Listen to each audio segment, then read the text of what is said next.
Hi, everybody. George Chamberlin, executive editor for the Daily Transcript, and we're continuing our series of interviews with recipients of the awards handed out at the Entrepreneur of the Year Award competition put on every year by Ernst & Young. It's been really fascinating for me to just sit down and have these chats with these people because they are all amazing stories. They are all people that have had great entrepreneurial experiences and are really benefiting our community and our world in many ways. And certainly that applies to the gentleman who I'm going to talk with right now. I'm joined by Dr. Arthur Gruen. He is the CEO of a number of things, but I want to talk first of all about the company that led to his Entrepreneur Award in the category of life sciences and healthcare, and that's EA Health Corporation. Doctor, first of all, congratulations on the award. Thank you. It must be really great. It is great. It really is the highlight of my career. Well, you know, it doesn't come. We were talking before we started here. You were up against some pretty stiff competition. Yes, in the same category was Chamberlin Pharmaceuticals, which is quite a huge company. So I feel very honored to have won this award. All right, I'm going to let you do the hard work here and describe things out. I was looking over some information, and the best way I could come up in describing what you do with EA Health is a global healthcare safety net. Is that a good representation of what you do? It's a perfect representation. Explain that. We are in the business of ensuring healthcare access, hopefully, to everybody in this world. The main way that we do that is to solve physician shortage and availability issues. So, as I see now, you've got a tremendous network of doctors that are involved with what you're trying to do.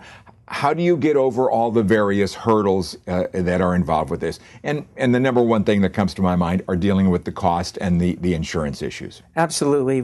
I think it's easiest to think of it in two ways. Okay. Number one, I think of it as on-the-ground solutions.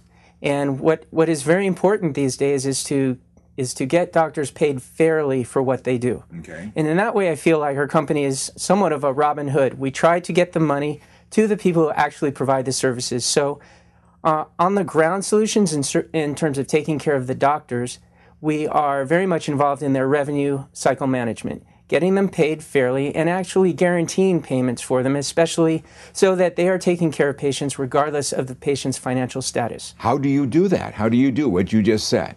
To keep it as simple as I can, because I could talk for days about this, it's really a shortfall subsidy method. The hospitals that we deal with are gracious enough to provide a subsidy for the difference between what we promise to doctors and what we collect from taking care of the patients. Okay. So in that way, we are able to guarantee payments to doctors and keep hospital emergency rooms and trauma centers staffed. Mm-hmm.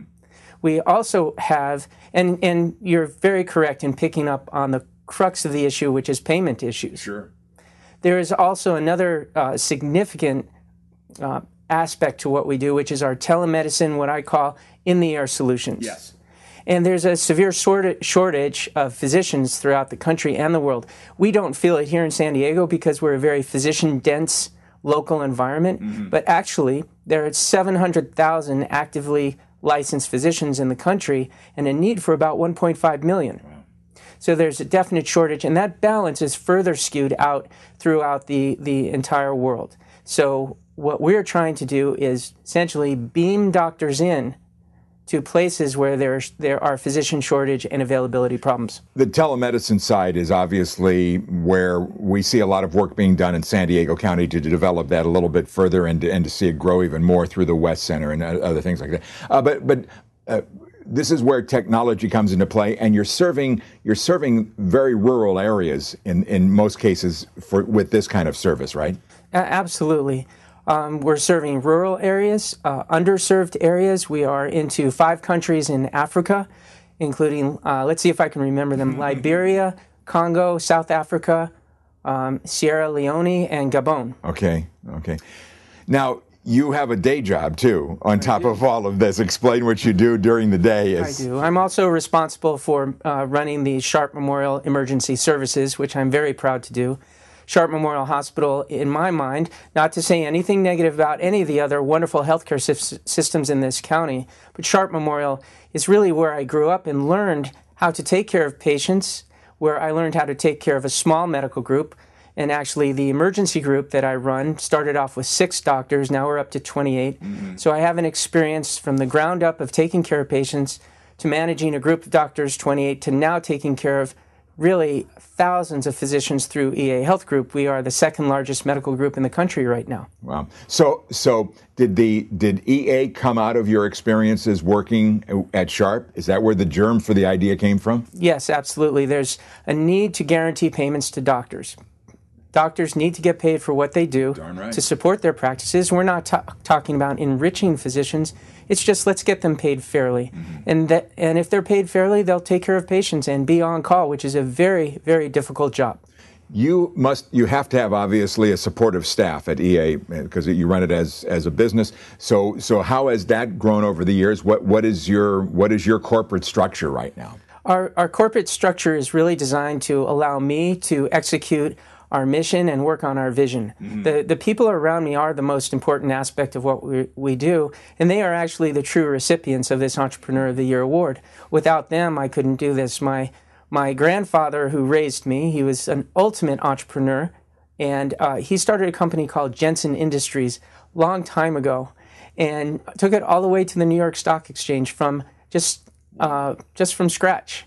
So I guess it's a little bit in my genes, but truly, he taught me 2 things: how to be as successful, which is 1, surround yourself with a team that will take as much off your plate so that you can execute your mission and your vision, and to also have access to money. So capital. That comes in real handy and will continue to be. Real quick, one final question. Where do you see EA Health going? I'm so glad you asked that. I really see EA Health, and this may sound a little bit brash and bold, but I see EA Health as I hope to be a Fortune 500 company by the end of 2015. We're very unique in that our mission is humanitarian and altruistic, yet we're making money. And moreover, I do want to be that global healthcare safety net, delivering quality care and enabling healthcare access to the entire world, and therefore improving the health of the world community. Wow. You have any desire to follow your grandfather to the New York Stock Exchange? Absolutely. Great. That's where we're going. Wonderful. Wow, congratulations. Your enthusiasm for what you do is just infectious. Thank you. We're trying to change the world to a better place. I think you're going to do it. Thank you. You're going to do it. Great story. I told you this is the kind of thing that really comes out of the Entrepreneurs of the Year, that year after year we see these great dedicated people really, very, very much looking to help others with all of their efforts. And it's great to meet people like Dr. Gruen and others that have had that success. Check out all the interviews we've done with the EOY people that have been very, very successful.